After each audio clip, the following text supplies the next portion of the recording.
keputusan gubernurnya Iya. terkait dengan penetapan tarif. Betul. Sedangkan perlu diingat, sebelum Kepgub ini muncul, ada peraturan gubernurnya, Betul. aturan atasnya Justru huniannya yang mesti hilang. dipisahkan. Yang hilang gitu ya. Karena apa? Tahu saya, untuk penyulingan air, penjualan air kemasan, Iya. air minum kemasan, galon isi ulang apa semua segala macam, itu sekarang teknologinya banyak dan sudah diperjualbelikan bebas. Iya. Siapapun bisa menggunakan Iya. itu. Jangan sampai Bisa portable ya, kecil ya. nanti ketika memang ya sudah, saya sudah dikategorikan bisnis, saya jual aja airnya aja. sekalian. Iya.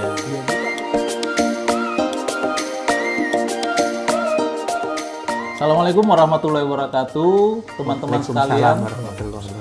Teman-teman sekalian, kita hadir lagi podcast Persi. Kali ini kita hadir karena ada nih peristiwa atau lagi hot-hotnya nih warga Rumah Susun menuntut penyesuaian golongan di pelanggan Rumah Susun untuk Pamjaya. Nah, ini kemarin demo besar-besaran, cuman memang hasilnya belum dapat diterima oleh gubernur. Dan sayangnya beberapa hari kemudian, kemarin ya tepatnya hari Rabu, gubernur menyatakan dimintain tanggapan wartawan. Dimintain tanggapan wartawan, beliau sampai sekarang gubernur itu menyatakan bahwa tarif air bersih di DKI Jakarta itu paling murah. Padahal dalam tuntutan warga Rumah Susun itu tidak disebutkan sebetulnya. Tidak dipermasalahkan tarif, tapi yang dipermasalahkan adalah penyesuaian golongan yang tidak tepat, yang tidak adil. Yang harusnya itu adalah intinya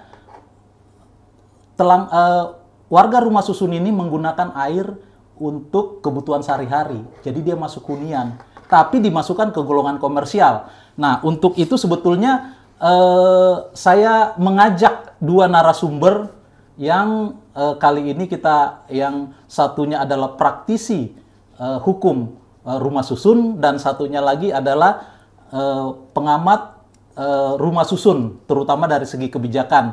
Nah, yang untuk ini biasa lawyer lah, Mas Angga, Mas Erlangga ya Mas ya. Ya. Ya lumayan lah jam terbangnya, dia banyak menanganin Rumah Susun, terutama P3 SRS ya, yang di Jakarta khususnya. Nah, Pak Joko ini sebetulnya sudah malang melintang ya, atau melintang sampai Malang gitu ya Pak ya. Sudah menanganin tentang kebijakan Rumah Susun. Beliau juga ini pernah menjadi menjabat di Dinas Perumahan, tapi zaman Belanda ya. Beliau tahu betul sejarahnya bagaimana Rumah Susun itu, sehingga ini nih yang perlu kita tahu dulu ini Mas Angga. Ini kan saya mungkin ke Mas Angga dulu ya. Mas Angga, kita ketahui bahwa Rumah Susun ini yang sekarang di Pamjaya ini digolongkan sebagai masuk di kategori komersial. Yeah. Itu ada di situ ada pabrik, ada perkantoran, mall, Industri bisnis. Iya. Ya. Nah, menurut pandangan Mas Angga itu gimana sebetulnya? Ya baik, jadi sebetulnya kalau menurut pandangan saya, Rumah Susun ini kalau berdasarkan tujuan perundang-undangannya, Iya. kita bisa lihat di naskah akademik penyusunan Iya. perubahan Undang-Undang 1685 dulu. Undang-Undang 20 2011 atau Undang-Undang Rumah Susun, tujuan pembentukan Rumah Susun adalah untuk mengakomodir kebutuhan dari masyarakat berpenghasilan rendah, Iya. agar dia bisa memiliki rumah. Betul. Itu dulu yang pertama. Jadi ketika di dalam semangatnya untuk melindungi kepentingan masyarakat berpenghasilan rendah untuk memiliki rumah atau memiliki hunian, lalu dikategorikan itu sebagai bisnis, saya rasa tidak tepat. Iya, iya. Tidak tepat. Tidak tepat ya. Tidak ini. tepat. Karena memang kalau kalau boleh saya mundur sedikit terkait dengan Undang-Undang Rumah Susun sendiri. Iya. Justru dari pertimbangan naskah akademis inilah makanya sekarang yang menjadi polemik juga, Iya. Rumah Susun fungsi bukan hunian itu dicabut dari Dicabut, Undang-Undang iya, 20 2011. Nah, itu alasannya kenapa? Karena memang tujuannya untuk pembentukan undang-undang ini adalah memenuhi kebutuhan hunian bagi masyarakat berpenghasilan rendah. Iya, iya. Di mana di Undang-Undang 20 2011 kan hanya diketahui fungsi hunian dan fungsi campuran. Betul. Tidak ada fungsi bukan hunian atau fungsi bukan huniannya sudah hilang. Terus yang dicampur itu apa kalau bukan? Nah, kalau yang dicampur sebetulnya kalau secara ide awal adalah fungsi utamanya tetap sebagai hunian dengan Sebagai pelengkap hunian. dengan pelengkap Iya. yang bukan huniannya ini. Iya. Sehingga dikategorikan campuran. Tujuan utamanya adalah untuk hunian. Untuk hunian. Untuk Iya, hunian. iya, iya. Jadi kalau memang untuk hunian ini, apalagi kalau kita melihat di Undang-Undang Rumah Susun, karena dikategorikannya kan rumah susun. Iya, rumah susun. Rumah susun. Kalau istilah di peraturan perundang-undangan, saya tidak menemui definisi apartemen. Apartemen, iya. Di Undang-Undang Rumah Susun definisinya rumah susun, bukan susun, apartemen. iya. Bangunan bertingkat, bla bla bla bla bla bla. Ada bagian Kalau bersama, perkantoran juga itu disebut rumah susun. Sama. Ya? Oh ya sama. Sama. Perkantoran. sama. Jadi Undang-undang yang mengacu itu yang mengatur adalah Undang-Undang Rumah 20 2011. Nah, Undang-Undang Rumah Susun. mungkin kita tanya nih sejarahnya, sejarah rumah susun khususnya di Jakarta DKI ini, Pak.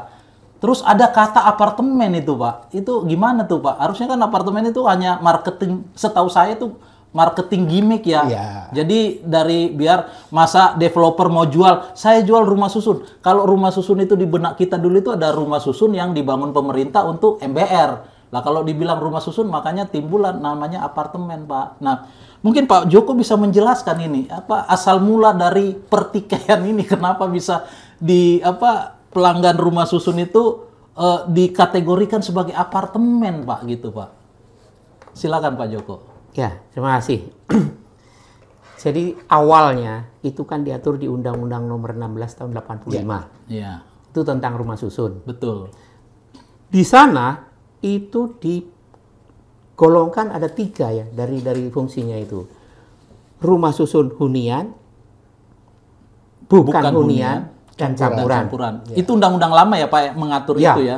cerita sejarah namanya Iya, juga sejarah. siap, iya. Walaupun itu sudah dicoret gitu ya. Iya. Nah, di mana itu undang-undang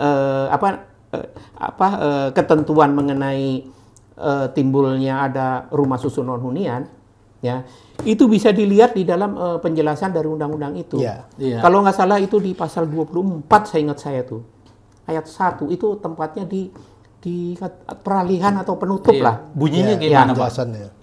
Bunyinya itu ya garis besarnya aja ya, bahwa undang-undang ini berlaku juga untuk keperluan lain, gitu ya. Yang dimaksud keperluan lain itu sebenarnya di situ adalah karena kenyataannya itu dibutuhkan ada untuk perkantoran, ada untuk Oh, iya. gudang, bahkan disebutkan di situ. Gudang. Iya. Ada ini bla bla bla, itu yang non huniannya ya Iya. di situ. Tiba-tiba sekarang masalahnya begitu itu dirubah, hilang itu Hilang. non hunian. Peraturannya. Yang di undang-undang ini apa ya? 20 20. Iya. hilang. Gitu kan. Sudah hilang, jadi tinggal ada hunian dan non-hunian. campuran. Campuran. Ya. Campuran gitu loh. Sebenarnya kalau mau dicoret misalnya, sengaja mau dibuang ya, justru huniannya yang mesti hilang. Dipisahkan. Yang hilang gitu ya. Karena apa? Di dalam hunian ya, dalam hunian mana ada sih Yang tidak rumah campuran. susun yang nggak ada tempat usahanya? Iya. Iya kan? Iya. Yang murni hunian mungkin ada 1 atau 2 barangkali. Oke, Pak. Tapi ya susah lah. Ya, yang ada memang campuran dan non hunian. Iya, oke. Ya. Terus apalagi tadi Iya, itu dari mana sih munculnya kata apartemen itu, Pak? apartemen. Iya. Ya. Apartemen itu jadi begini. Kebetulan saya dulu pernah ikut dalam tim pertelaan. Ya. Disajikan konsep pertelaan. Tim Di situ- pertelaan ini yang dari Pemprov DKI ya, Pak ya? Iya. Iya. Jadi istilahnya dapurnya ya, istilahnya Iya. dapurnya itu di BPN. Ya. Unsurnya ada dari Biro Hukum zaman Iya. dulu nih ya. Iya. Ada Biro Hukum, ada dari P2B dulu, sekarang kan udah ganti berubah. namanya. P2B, ada dari Dinas Perumahan. Iya. Dinas Perumahan waktu itu kebetulan saya yang disuruh Mewakili. ya Iya. di situ. Begitu saya lihat ada ini yang dalam pertelaan itu disebutkan ada yang apa namanya perkantoran gitu ya, pertelaan perkantoran. Ya. Justru saya pertanyakan di sini, ini perkantoran apa? Pertelaan perkantoran, Iya. gitu kan? Cantolannya di mana? Kan gitu loh. Iya. Justru kalau menurut saya Di undang-undang tidak ada perkantoran ya, Pak ya?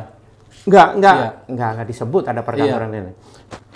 Justru kalau menurut saya ini nanti alat buktinya apa yang akan keluar? Ya. Kan sertifikat kan? Iya. Iya. Sertifikat semuanya tuh sertifikat hak milik satuan rumah susun. Bukan satuan apartemen ya, Pak ya? Enggak ada. Ntar dulu. Masalah nama itu nanti belakangan ya. Jadi akhirnya disepakati di situ bahwa di dalam draft ini dirubahlah. Jadi supaya nyantol ke sertifikatnya juga kan. Iya. Jadi pertelaan apa namanya rumah susun Bukan hunian.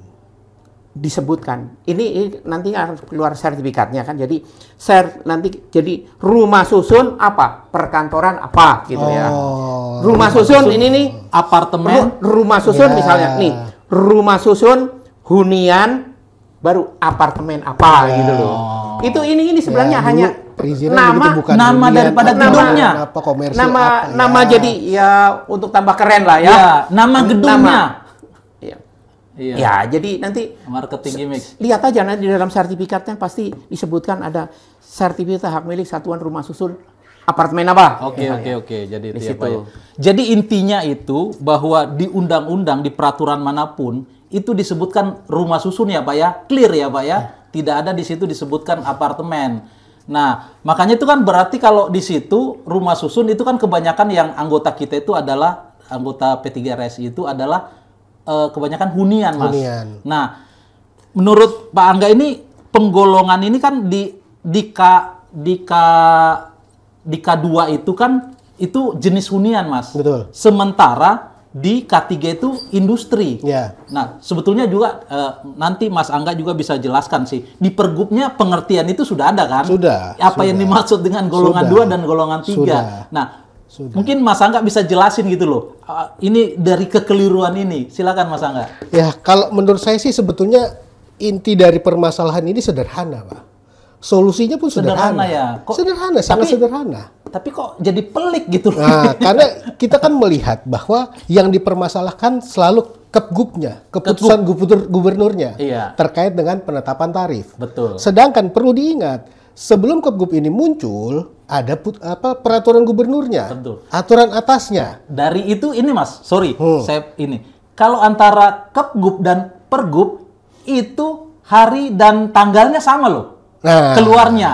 Dan itu. dan ini yang saya ya ilmu apa cocokologi Cocokologi. ya, bahwa kok ini dikeluarkan pada saat apa PJ gubernur yang sebentar lagi berakhir gitu loh. Iya. Ini ada apa gitu? Iya. Silakan dilanjutkan Mas. Jadi ya memang kan ya keputusan gubernur 730 2024 itu kan Iya. merupakan turunan dari peraturan gubernur 37 2024. Iya, di hari yang sama. Kalau nggak salah di hari saya nggak Iya. belum melihat hari Saya yang sudah sama atau melihat, tidak. Mas. Oh, berarti hari yang sama. Artinya dalam satu hari ada 2 produk hukum yang keluar di situ. Iya, tergesa-gesa kelihatannya. Nah, sedangkan kalau kita baca di Pergubnya, di sini saya sudah kutip di pasal 12, itu Iya. sudah jelas kelompok 2 Iya. adalah pelanggan rumah tangga menggunakan air minum untuk memenuhi kebutuhan standar, kebutuhan Iya. pokok air minum sehari-hari. Di Iya. situ dijelaskan juga dengan membayar tarif dasar. Tarif dasar. Tarif dasar. Iya. Sedangkan di ayat pasal selanjutnya pasal 3 itu kelompok 3. Ayat 3. Ya, Ayat 3 ya. itu pelanggan yang mempunyai kebutuhan air minum untuk mendukung kegiatan perekonomian. Perekonomian. Artinya, kalau K3 ini komersil, harus Iya. ada transaksional. Memang tidak digunakan langsung atau bukan end user yang pakai. Iya.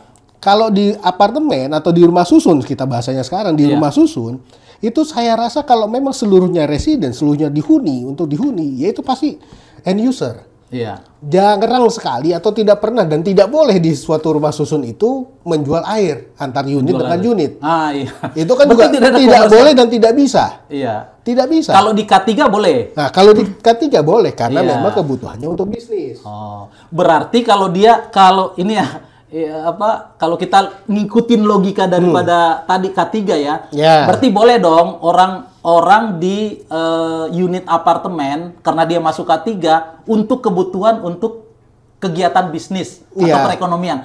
Boleh dong saya di unit saya jual galon air Nah. ini, boleh dong. Karena kan untuk Nah, sesuai dengan definisi itu kan. inilah yang dikhawatirkan. Nah, Jangan sampai terjadi penyelewengan seperti ini. Masa iya mau? Karena gini, setahu saya untuk penyulingan air, penjualan air kemasan, Iya. air minum kemasan, galon isi ulang apa semua segala macam, itu sekarang teknologinya banyak dan sudah diperjualbelikan bebas. iya. Siapapun bisa menggunakan Iya. itu. Jangan sampai Bisa portable ya, kecil ya. nanti ketika memang ya sudah saya sudah dikategorikan bisnis, saya jual aja Jual airnya aja. sekalian. Iya. Dia buka sendiri di unitnya, isi ulang air galon misalnya, Betul. atau isi ulang air kemasan. Itu bisa saja terjadi. Kenapa? Ini yang dikhawatirkan. Iya, iya. Sebenarnya bukan hanya terkait dengan penetapan tarif, karena kalau kita lihat di mayoritas rumah susun penggunaan untuk masing-masing itu kan keluarga. Keluarga. Iya. Menghuni kebutuhannya kebutuhan dasar. Dan luasan rumah susun itu ya rata-rata itu 30 meter Iya. persegi. Iya. Paling yang udah agak kaya itu udah 36 ke atas Nah, lah gitu dan, ya. dan saya tambahkan insight sedikit. Iya. Di Permen PKP 4 2025 terbaru di Iya. pedoman anggaran rumah tangga kalau tidak salah, Iya. itu juga ada ketentuan mengenai maksimum kapasitas penggunaan unit.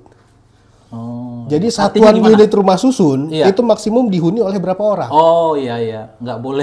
Nggak boleh lebih, boleh nggak boleh dalam satu unit studio misalnya dengan luasan hanya di bawah 30 meter persegi dihuni oleh 3 kepala keluarga misalnya. 3, oh iya. Artinya satu kepala keluarga 4 orang, di dalamnya ada 12 orang, itu tidak mungkin dan tidak bisa. Sumpek dong. Nah, pasti.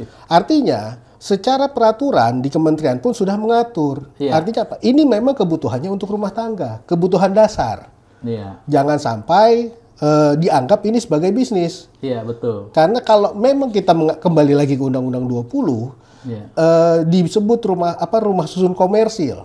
Karena kalau saya Iya. klasifikasikan di Undang-Undang 20 itu Betul. ada rumah susun fungsi komersil yang dijual oleh ada pelaku pembangunannya iya, tersendiri swasta ya, untuk iya. mengambil keuntungan. Iya. Itu komersilnya di sana. Iya. Mengambil keuntungan, ya komersilnya di situ. Ini ke bawah nih, Mas. Nah, Melanggar bukan rumah berarti susunnya. terus sudah dipakai, Iya. dihuni oleh Iya. MBR, apalagi klasifikasi rumah susunnya menengah bawah, lalu dihuni MBR, lalu dianggap itu komersil. Komersil, betul. Tidak. Nah, ini tidak. ini pola pikir itu sebetulnya ke bawah nih dari dari aturan yang Kepgub sama Pergub itu. Nah, kebawa dan kebablasan. Kebablasan gitu. Nah, gitu Mas. Nah, ini satu lagi nih Pak. Ini mungkin saya tanya ke Pak Joko nih. Kemarin kita itu dalam pertemuan di Balai Kota itu, yang waktu demo itu kita dipanggil, sempat dari pihak Pamjaya ngomong nih, kita mati-matian, kita ini rumah susun Pak, hunian, kita hunian. Nah, dari pihak Pamjaya ini bilang, liatin aja di IMB-nya, IMB lu apa gitu loh. Nah, ternyata kita memang lihat Pak, IMB ini disebut di situ yang majukan perizinan kan IMB-nya kan pasti developer ya Pak ya. Nah, di situ disebut membangun apartemen. Nah, sehingga ya dia bilang, ya berarti lu apartemen gitu Pak. Nah, mungkin Pak Joko bisa lihat nih, ini apa benar penilaian semacam itu? Apa otomatis gitu Pak? Langsung bisa dibilang apartemen atau gimana Pak? Silakan Pak Joko. Yaitu IMB kan untuk mengajukan Administrasi. saya mau membangun, Iya. izin mau membangun gitu kan. Iya. Jadi belum istilahnya kalau bayi baru mau dilahirkan gitu kan. Oh iya. Jadi belum ada nama gitu loh. Nama. Nggak boleh dikasih nama. Ya, Tapi sekarang kalau memang harus ini, Iya. mestinya yang membangun misalnya rumah susun gitu ya. Iya. Ini kalau misalnya hanya apartemen tuh tidak di dalam undang-undang juga kan gitu loh. Betul. Iya, jadi ya itulah nama itu belakangan bisa saja Iya. nanti misalnya jadi rumah susun namanya apa Iya. gitu loh. Pak Joko, jadi tepatkah kira-kira kalau seumpamanya dari pihak Pamjaya itu bilang merefer. Jadi dia bukan, biasanya kan kalau dia mau ambil sesuatu harusnya kan dari undang-undang atau lihat aja sertifikatnya. Sertifikat kan udah jelas-jelas. Tapi kalau dia berpatokan pada IMB itu gimana, Pak? Mestinya jangan IMB. IMB. Ya, IMB kan ujung ya dari awal gitu. Iya. Yang sudah jadi belakangan gitu. Jangan dari dari awal yang belum jadi ya. Misalnya kamu pertanyakan mana sertifikatnya, apa bunyinya? Sertifikat asalnya dari mana? Dari pertelaan gitu kan. Itu kutipannya tuh di situ. Oh iya. Mas Angga gimana? Kalau saya sih sebenarnya ya sangat sederhana ya, saya sampaikan ini sangat sederhana. Gini loh, dari pemerintah daerah juga harus melihat. Benar. Yang menggunakan siapa? Iya, benar. Terlepas ini apakah di rumah susun, apakah di komersil, apakah di rumah tapak atau yang menggunakan siapa? Iya. End user atau tidak? Iya. Untuk kepentingan apa? Iya. Kalau memang untuk kepentingan Developer, berkeluarga, berumah tangga, apa semua segala macam tanpa ada unsur bisnis, sudahlah. Iya. Sudahlah, jangan melihat administrasinya. Iya. Di situ kan kalau sudah ada P3 SRS-nya kan sudah tidak ada developer situ. Ini sederhana sebenarnya. Ya, nggak usah kembali izinnya apa, nanti di IMB-nya, nggak usah ke sana. Iya. End usernya ini end user bukan. Iya. Apakah dia mengolah lagi untuk dijual sebagai bisnis atau tidak? Kalau memang dia olah lagi untuk dijual sebagai bisnis, oke, K3. K3 ya. Tapi kalau memang dia end user, dia pakai sehari-hari untuk mandi, untuk kebutuhan dasarnya dia, ya silakan. Iya. Kita nggak tahu nih kenapa tadi Mas Angga bilang ini masalahnya sederhana kok bisa jadi ruwet sampai kita harus demo. Jadi sebetulnya kemarin itu kita demo itu karena apa, Mas? Karena kita itu sudah bersurat. Ya. Kita sudah audensi ke DPRD, sudah audensi ke gubernur. Tuntutan kita selain tarif waktu awal, tarif itu kita memang ada kenaikan 71%. Tuntutan awal kita juga tuh udah masuk bahwa ketidakadilan dalam penggolongan. Sehingga itu tuntutan awal. Nah, waktu itu kita udah berkali-kali berhadapan dengan pihak Pamjaya, bahkan sama direkturnya sendiri. Beliau itu yang seperti tadi saya bilang, buang bola. Saya ini pelaksana. Jadi sehingga kalau mau itu rubah dong Kepgubnya, nanti saya ngikutin. Kita mengikuti ini anjurannya. Kita datanglah ke gubernur, mau ketemu Pak Gubernur, tapi Pak Gubernur ini aneh, tidak mau ketemu kita sampai sekarang. Bahkan dibilang pada saat itu sama staf susnya, saya nggak pernah lihat surat itu, saya nggak pernah gini. Padahal kita puluhan anggota kita sudah melakukan laporan masyarakat tentang keberatan hal tersebut, tapi tidak pernah didengar. Makanya kita bawa itu kita demo pada saat itu. Nah, anehnya gubernur tidak ada ketemu hati. Besoknya dia ngomong, nih ada beritanya Mas, lagi banyak nih beritanya di sana. Pramono klaim menanggapin demo kita, ditanya wartawan gimana tanggapannya. Pramono klaim tarif air di Jakarta paling murah ketimbang daerah lain. Kita survei dong, masa sih bener apa enggak gitu loh. Nah, ternyata kita temuin nih. Ini data kita ya, kita ambil dari dari keputusan wali kota Bogor. Di sini Mas kita temuin paling murah. Jadi di sini kalau bedanya antara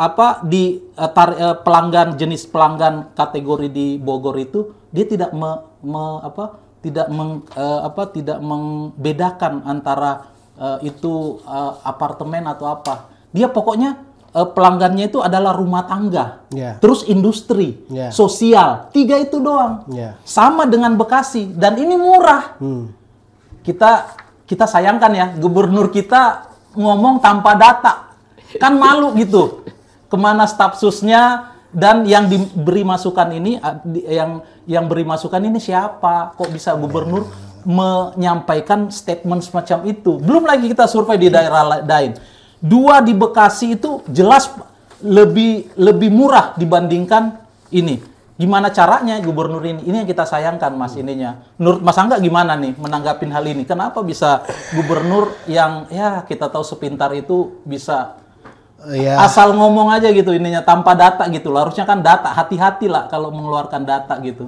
Iya, sebetulnya ya itulah di mana pejabat kita kan justru sebetulnya sebelum bicara Iya. harus dicek dan recheck dulu. Iya. Makanya kenapa setiap pejabat setahu saya memiliki staf khusus. Iya. Terkait dengan apa, misalnya permasalahan A, siapa yang turun tangan, siapa yang memberikan Iya. informasi. Ya saya nggak tahu apakah terjadi misinformasi atau miskomunikasi atau apa. Iya. Tapi kalau memang karena setahu saya ini kan urusan ini sudah dari tahun 2024. Iya. Sekarang sudah pertengahan tahun. Iya. Sudah lewat malah. Sudah mau akhir tahun ini. Iya. Nggak selesai-selesai. Artinya apa? Kerugian dari masyarakat ini kan sudah banyak. Iya. Sudah besar. Sudah besar ya. Memang kalau dulu PAM pertama kali permasalahan ini muncul, saya ingat dulu PAM itu sempat mengeluarkan solusi agar penagihan langsung dari mereka. Iya. Atau apa namanya, meterannya itu dari mereka, jadi perhitungannya per Iya. unit itu minimum ada masuk abodemen lah. Tidak secara skala mayoritas dari rumah susun itu sendiri penggunaannya, tapi per unit. Iya. Tapi kan itu sebenarnya tidak menyelesaikan masalah. Betul. Ini hanyalah apa? Kalau kita sakit gigi minum pereda Iya. pereda Cuma sakit minum gigi, Ponstan aja, Mas. minum Tidak- Ponstan aja selesai. Cuman bukan itu masalahnya. Gigi Tersakit itu kalau lagi. bolong harus dicabut atau ditambal. Iya. Bukan cuma minum Ponstan terus sembuh, tidak. Iya. Nah, ini yang tidak menyelesaikan. Inilah yang ya saya nggak tahu, mungkin semangatnya teman-teman untuk menyelesaikan ini, karena kalau bagi kami saya melihatnya itu sederhana. Iya. Sangat sederhana. Ini pun terlepas dari ya, kalau saya boleh bicara di sini terkait dengan apa namanya, pembatasan dari pemerintah daerah terkait dengan penggunaan air tanah. Oh iya. Tahun 2021 lalu itu kan keluar aturan pembatasan penggunaan air tanah. Iya.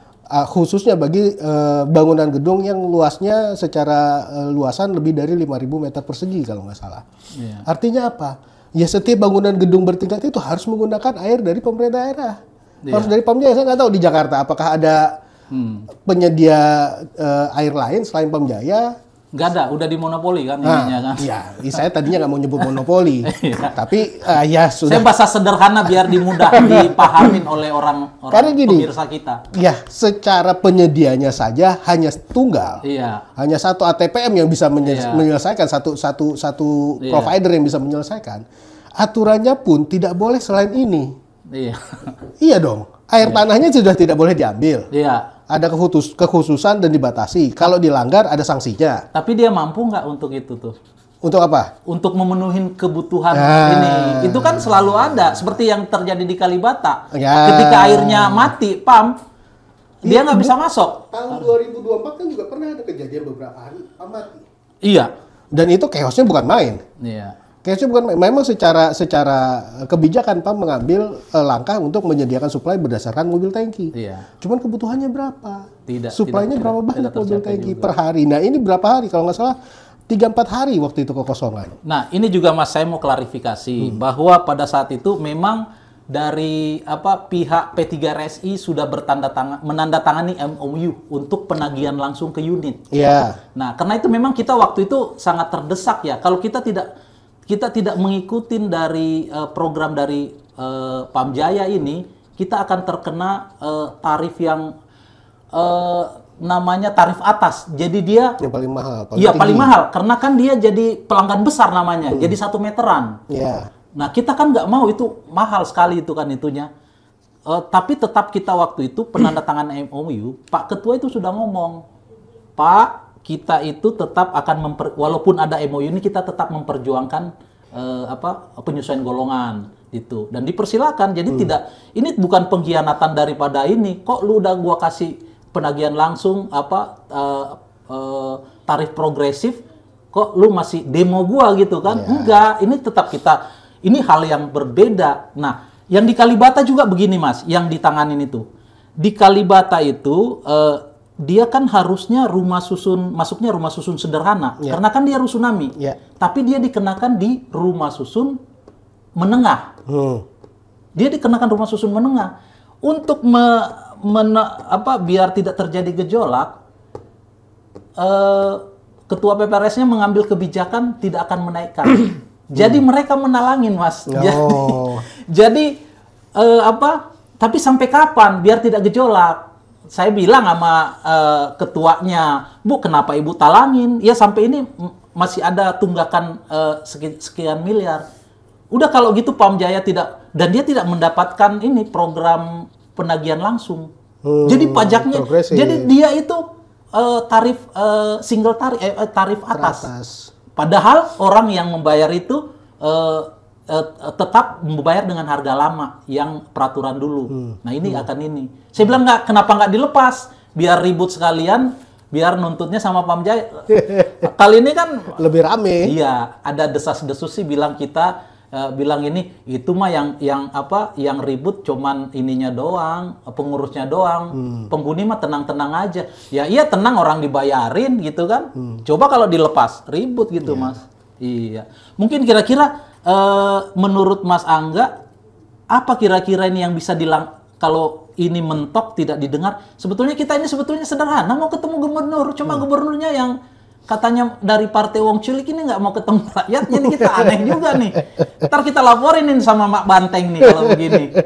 Kalau kita laporin sama Banteng, dia mati-matian nggak mau ketemu kita gitu loh. Apa susahnya sih? Kita itu tidak mau Pak Gubernur kita menerima informasi satu pihak. Yes. Ya dengerin aja dulu dengerin. Nanti lu putusin. Nah itu, gimana Mas Angga? Ya, jadi sebetulnya ya gonjang-ganjing ini terkait dengan tarif, ya bukan tarif sebetulnya. Kalau memang kategorinya benar ya selesai ini urusan. Iya. Kategorinya ya kembali lagi.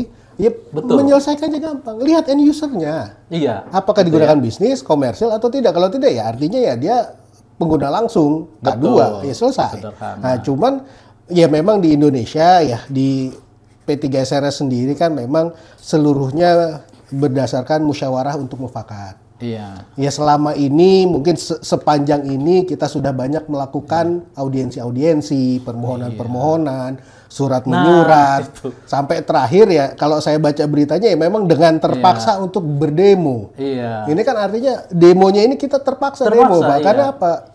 Ya istilahnya kita mencari perhatian. Iya. Kenapa sih Pak? Kayak kami sudah bersurat, kami sudah mengajukan ini, mengajukan itu, kok nggak diperhatikan Soalnya juga? Gubernur kita sibuk ke mall gitu loh, meresmikan acara apa lebih banyak di mana di Blok M, meresmiin apa gitu. Nah itu bertemu kita aja susah gitu loh, mau ketemu gitu loh. Nah kira-kira kalau jalan musyawarah, ini rakyatnya loh yang ngajak musyawarah, pemimpinnya kagak mau tuh Pak Joko, gimana Pak Joko? Pemimpinnya nggak mau nih. Nah, kira-kira upaya hukum selanjutnya apa? Kan kalau nggak salah bisa uji material ya di MA ya kalau nggak salah ya. MA. Kan untuk PTUM kan nggak bisa ya Pak ya. Iya. Mahkamah Agung. Iya, di MA Mahkamah Agung. Kira-kira gimana Pak? Ada apa yang bisa langkah hukum yang bisa kita ini untuk membatalkan daripada Kepgub ini Pak? Ya sebenarnya begini ya. Perlu ekstra tenaga kan. Iya. Ngapain orang repot-repot sampai ke situ? Uji materi ke Mahkamah Agung, prosesnya lama. Iya. Terus ya berapa tenaga yang diperlukan gitu. Ini sebenarnya ini. Padahal kita oke lah duduk bareng gitu kan. Masalahnya kan nggak mau. Iya justru itu. Makanya kita harapkan gitu ya. Duduk bareng. Yang perlu kita ingat ya bahwa BUMD ya, BUMD itu kan ada fungsi sosialnya. Iya. Itu ya. BUMD mempunyai fungsi sosial. Ya, ada itu. Catat. Gitu loh.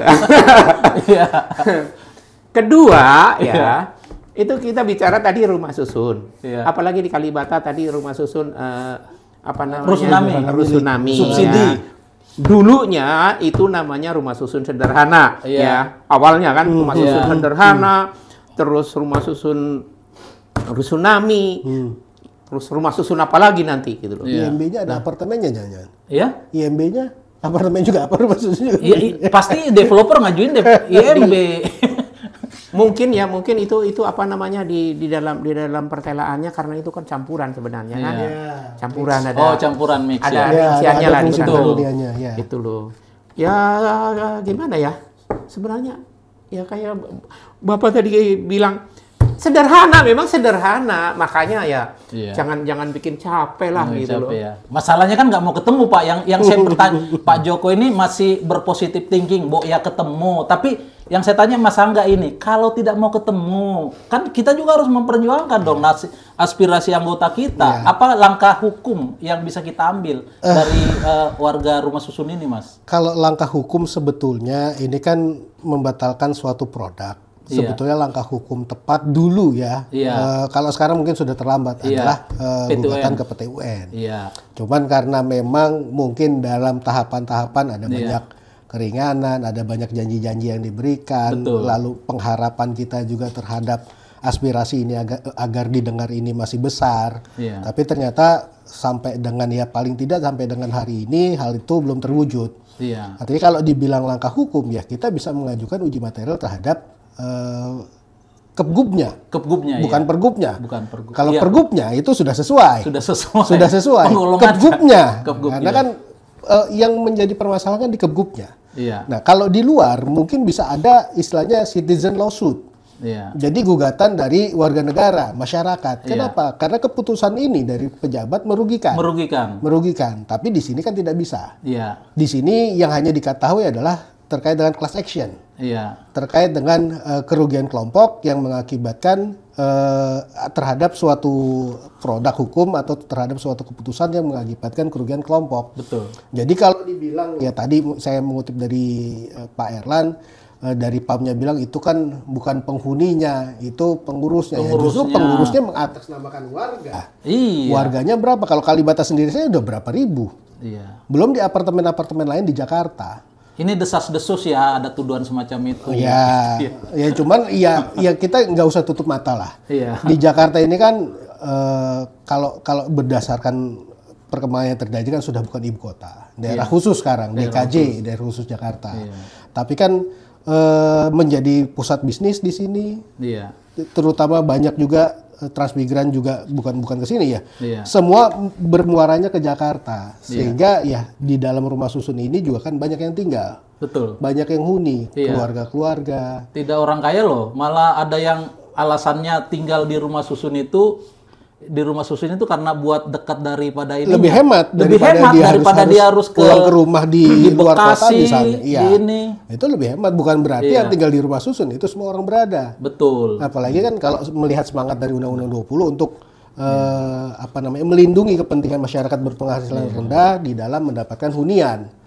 Artinya kan itu harus diperhatikan. Kalau memang secara musyawarah terus surat menyurat kita masih tidak diperhatikan ya sudah, mau tidak mau kita harus intinya kita harus ajukan gugatan ke keberatan bisa terkait dengan Kepgubnya, bisa terkait dengan kerugiannya.